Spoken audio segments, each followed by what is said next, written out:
All right, guys, what's going on? So we're back talking about none other than the Toronto Maple Leafs because, man, this team just has stuff going on left, right, and center, even in the offseason now. There's a lot of speculation and buzz about what this team is actually going to look like come next October. But I just want to talk about the GM position for the Toronto Maple Leafs because, as we all know, Kyle Dubas, former GM of the Leafs, has resigned. He will no longer be returning to the organization. And there was this whole rumor about him and Shanahan having this controversy. Initially, we heard a lot of reports that Dubas was the one that made the decision to leave because it was a stressful time for his family and he just didn't want to put himself through something like that for next season and that a break was needed. And then people were saying that Shanahan was going to fire him anyways because of something they had going on behind the scenes.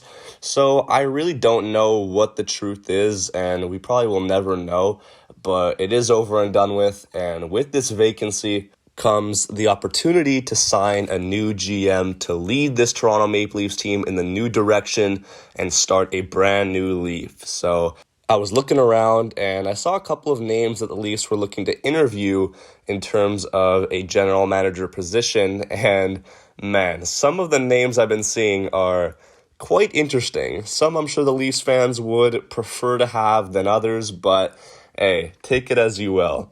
So I saw that the Leafs have already interviewed former Calgary Flames GM Brad Treliving, who just left the Flames, I think it was a month back, which, is pretty interesting to say the least. And the Leafs are also looking to interview guys like Jason Botterill, Mark Bergevin, and Peter Chiarelli. I don't even know what to say about those last two names. I'm going to skip right over Jason Botterill. I mean, he's just an average GM, not the worst, but not the best as well.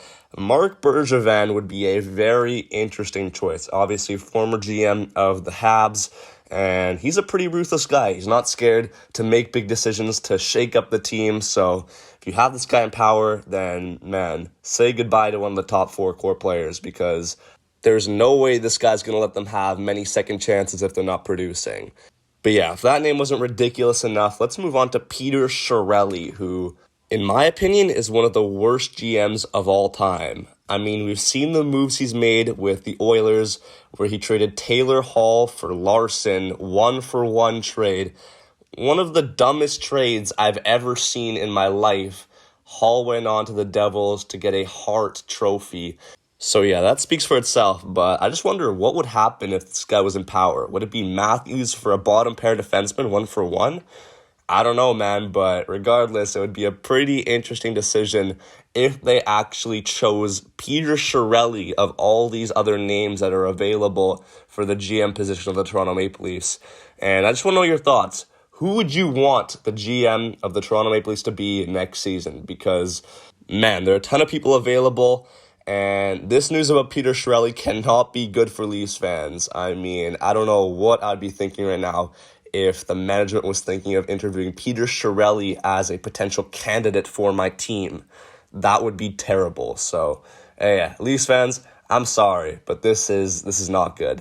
We'll see what happens. Thank you guys so much for watching. Make sure you like, comment, subscribe, and I'll be sure to catch you guys all in the next video. Peace out, and take care.